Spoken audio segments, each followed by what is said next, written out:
Om Swastiastu. Sebelumnya Bapak belum memperkenalkan diri. Nama Bapak sendiri adalah Dewo Gede Acarya. Kalian bisa memanggil Pak Dewo. Alamat Bapak adalah Banjar Tegalingah. Bapak sebagai guru bahasa Indonesia di Payangan. Materi berikutnya yaitu meringkas dan menyimpulkan sebuah berita. Tujuan pembelajaran hari ini adalah siswa mampu meringkas berita, dan yang kedua siswa mampu menyimpulkan teks berita. Langsung saja kita ke materi. Meringkas teks berita. Yang meringkas adalah penyajian karangan atau peristiwa yang panjang dalam bentuk singkat dan efektif. Meringkas berita berarti membuat berita dalam bentuk pokok-pokoknya saja. Jadi nanti ketika kalian meringkas berarti penyajian yang kalian ringkas itu adalah lebih singkat dari berita aslinya. Kemudian tujuannya untuk mempermudah dan memahami suatu berita sehingga dapat menghemat waktu dalam membacanya. Contohnya yaitu ketika kita membeli sebuah novel, di bagian belakang cover novel kita bisa melihat terdapat rangkuman dari novel tersebut sehingga bisa mempermudah kita untuk mengetahui isi dari novel yang akan kita beli. Contohnya di sini sudah Bapak selipkan, yaitu judul novelnya Rumah Tanpa Jendela. Sudah disampaikan di sana rangkuman atau ringkasan sebuah novel. Atau jika kalian belum memahami, kalian bisa atau pernah pasti melihat iklan di televisi mengenai tayangan bioskop yang akan tayang. Biasanya ketika ada tayangan bioskop yang akan tayang, di hari berikutnya dipaparkan beberapa adegan-adegan atau ringkasan adegan-adegan yang menarik. Dari sanalah yang dimaksud dengan ringkasan. Tentu tujuannya seperti yang Bapak katakan tadi, yaitu untuk mempermudah audiens kita dalam mengetahui isi dari sebuah novel atau berita. Kemudian cara meringkas ada 3, yaitu mendengarkan dengan seksama sebuah berita. Yang kedua, mencatat pokok-pokok berita. Mencatat pokok berita ini bisa kalian lakukan dengan 5W+1H atau bisa menggunakan adik simbah, apa, di mana, kapan, siapa, mengapa, dan bagaimana. Tentu semua itu kalian bisa cari ketika kalian sudah mendengarkan dengan sama sebuah berita. Yang ketiga, setelah kalian mendengarkan dan mencatat pokok berita, kalian membuat ringkasan berita. Nah, caranya bisa kalian memadukan atau mengkolaborasikan semua yang kalian catat terkait dengan pokok-pokok berita, tentu dengan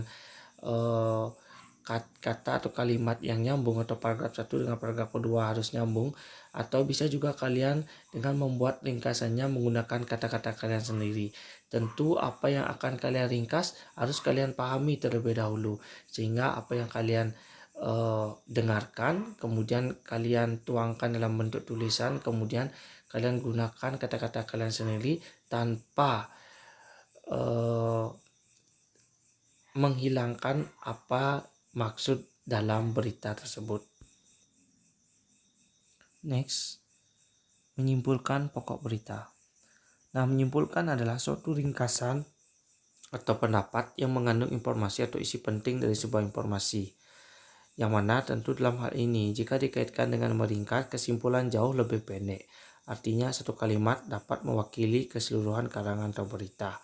Caranya pun hampir mirip, yaitu dengan memahami terlebih dahulu sebuah berita, kemudian mengambil intisari yang dijadikan acuan dalam menyimpulkan sebuah berita. Misalkan ketika sebuah tabrakan terjadi di Gianyar, kemudian disampaikan secara detail di berita, di dalam berita atau di dalam koran, kemudian kalian ingin meringkas dengan adik simak, apa, di mana, kapan, siapa, mengapa, dan bagaimana. Kemudian kalian mencari apa yang terjadi, di mana terjadi, kapan terjadi, siapa korbannya, mengapa bisa terjadi, dan bagaimana prosesnya. Itu kalian buat dalam bentuk sebuah ringkasan. Setelah kalian selesai, kemudian kalian bisa menyimpulkan dari apa yang kalian ringkas. Jadi simpulan itu lebih pendek daripada ringkasan. Bisa kalian menyimpulkan sendiri bahwa telah terjadi kecelakaan di Gianyar yang mengakibatkan korban meninggal dunia. Itu bisa kalian simpulkan. Itulah yang disebut dengan simpulan, lebih pendek dari meringkas. Sejauh itu ada yang ingin ditanyakan? Jika ada, bisa menghubungi Bapak melalui WA. Silakan. Tidak menjadi masalah, kita belajar bersama-sama. Setelah kalian menyimak tadi, tugas kalian adalah tontonlah sebuah berita terkini di TV, kemudian ringkaslah berita tersebut. Yang kedua, simpulkanlah berita tersebut. Tugas dikerjakan di double folio. Jika ada yang kurang jelas, bisa menghubungi Bapak di via WA atau FB dan IG Messenger dimanapun boleh. Kemudian tugasnya ingat, yaitu kalian menonton di televisi berita terkini. Setelah kalian menonton, kalian simak dengan baik-baik, ringkaslah berita tersebut. Setelah diringkas, simpulkan sendiri berita tersebut. Sekali lagi, jika ada yang kurang jelas, bisa menghubungi Bapak via WA atau sosmed. Terima kasih, selamat belajar. Jaga kesehatan kalian. Ingat, taati peraturan atau protokol kesehatan agar kita semua sehat.